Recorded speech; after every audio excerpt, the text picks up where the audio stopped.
कोल्हापूर जिल्हा बँक नोकर भरतीमुळे हसन मुश्रीफ धर्मसंकटात. कोल्हापूर जिल्हा मध्यवर्ती सहकारी बँकेच्या नोकर भरतीबाबत संचालकांचा पाठपुरावा सुरू आहे.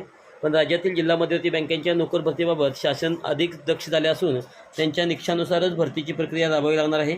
ही प्रक्रिया संचालकांना पसंती पडणार का हे महत्त्वाचे असून बँकेची पंचवार्षिक निवडणूक तोंडावर आल्याने बँकेचे अध्यक्ष व वैद्यकीय शिक्षण मंत्री हसन मुश्रीफ यांच्यासमोर नोकर भरतीचे धर्मसंकट उभे राहिले आहे.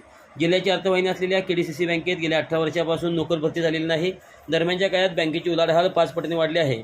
सध्या 191 शाखांच्या माध्यमातून 1200 कर्मचारी आहेत. बँकेची वाढलेली उलाढाल आणि कर्मचाऱ्यांची गरज पाहता जिल्हा परिषद निवडणुकीनंतर भरती करण्यासंदर्भात अध्यक्ष मुश्रीफ यांनी बँकेच्या सर्वसाधारण सभेत सूतवाच केले होते. दरम्यान सांगली जिल्हा मध्यवर्ती बँकेच्या नोकर भरतीतील 6व्या गोंधळ पाहून शासनाने भरती प्रक्रिया कडक राबवण्याचा निर्णय ऑक्टोबर 2025 मध्ये घेतला.